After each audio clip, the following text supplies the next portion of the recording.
कि हमारे घर में भी जब संतानों की उत्पत्ति हो तो हम भी इसी तरह की कोई साधना करें। करना चाहोगे? बोलो।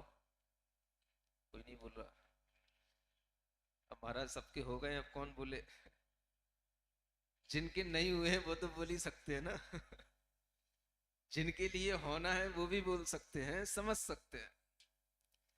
6 महीने पहले से आपको ये साधना करनी चाहिए कि अगर हमें ऐसा पुत्र उत्पन्न करें जो जिन कुल तिलक हो।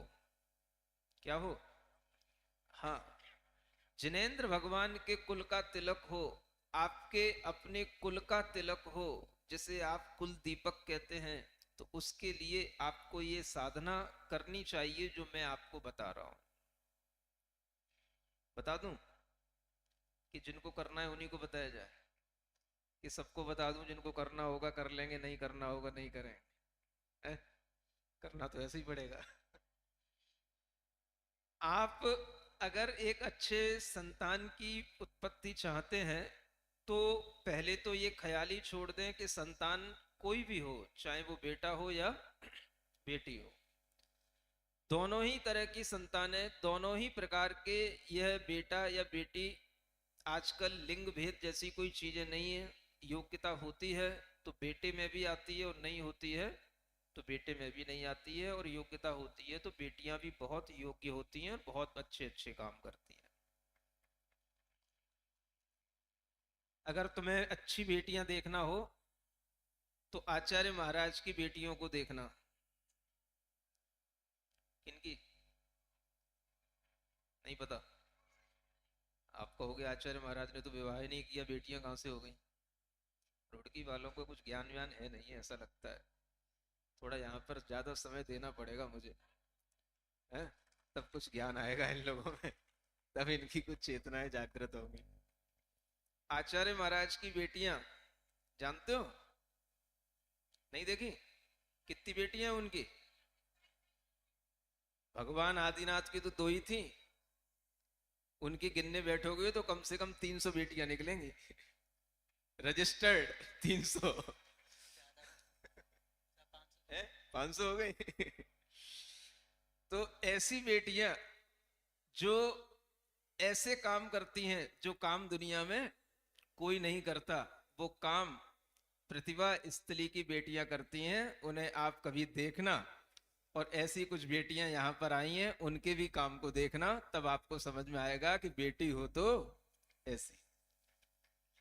ये बेटा और बेटियों की योग्यता संस्कारों से आती है, और फिर अगर संस्कार अच्छे होते हैं तो गुरु सानिध्य में वह संस्कार और अधिक पल्लवित जब हो जाते हैं तो फिर वह संस्कारों की और अधिक वृद्धि हो जाती है।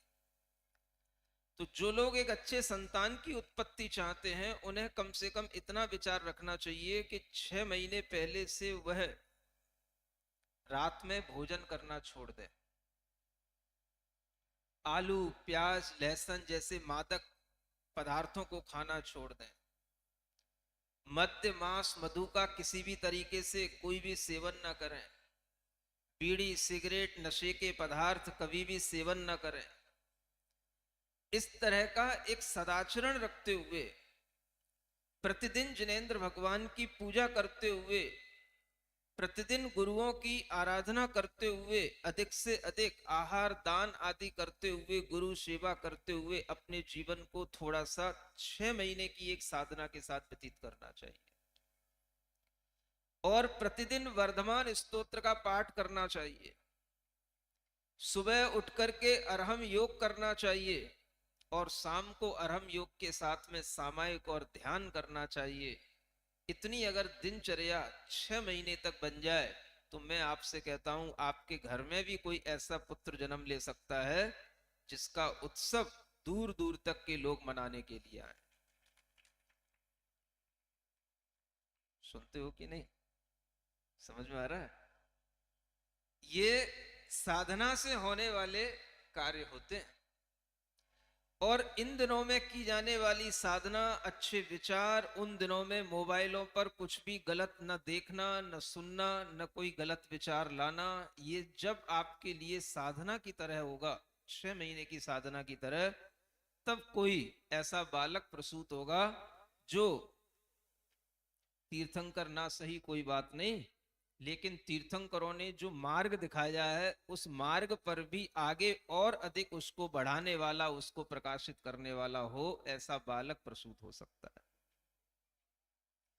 अगर वह बालक, जरूरी नहीं कि आप डर जाएं कि महाराज ऐसा बालक हमें नहीं चाहिए, एक बालक करेंगे और वो भी आप जिन मार्ग पर चलाने वाला हो जाएगा। तो जरूरी नहीं कि जो जिन मार्ग पर चलते हैं वही जिन धर्म की प्रभावना करते हैं। घर में रहकर के भी, एक आदर्श गृहस्थ बनकर के भी जो पुण्यवान जीव होते हैं वो अपने दान आदि कार्यों से धर्म की प्रभावना करते हैं, और जो भी आपको आज वर्तमान में अच्छे श्रेष्ठी धर्मात्मा दिखाई देते हैं वो इसी तरह के दान आदि कार्य करके जो धर्म की प्रभावना करते हैं वो भी जिन धर्म को प्रकाशित करने वाले कहे जाते हैं। समझ में आता है कि नहीं आता आपको? आचार्यों ने अनेक तरह के पात्र बताए दान देने के लिए।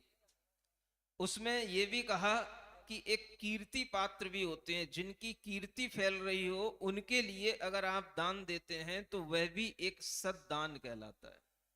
ये अभी एक नीति वाक्यामृत में पढ़ने को मिला। क्या कहा? आप लोगों ने तो कुछ और ही पात्र सुन रखे हैं, जघन्य, मध्यम, उत्कृष्ट। मैं क्या बता रहा हूं? कीर्ति पात्र, जिनकी कीर्ति गुणों के माध्यम से, जिनकी कीर्ति जिनेंद्र भगवान की प्रभावना के माध्यम से जगत में फैलती है, उनको भी दान देने से आपकी कीर्ति जगत में फैलती है, ऐसा शास्त्रों में लिखा है। जो गृहस्थ होते हैं, अच्छे गृहस्थ, वह अनेक तरह के सत्कार्य करके धर्म की प्रभावना करते हैं, और ये सब धर्म की प्रभावना करने का भाव भी धर्म से ही आता है, पुण्य से आता है। आप लोगों के लिए यह अच्छा समय आया है जब आपके लिए इस नगर में इस तरह का यह पंच कल्याणक महोत्सव हो रहा है, और इस नगर में इस महोत्सव में आप यहाँ पर धन्य कुमार जैसा चरित्र भी सुन रहे हैं, जिसको सुनने के लिए लोग अब अपने आप पहले से किताब लेकर के बैठ जाते हैं, लालायत हैं महाराज आज सुनाएंगे भी कि नहीं है? अच्छा लग रहा है? तो चलिए, जो जीव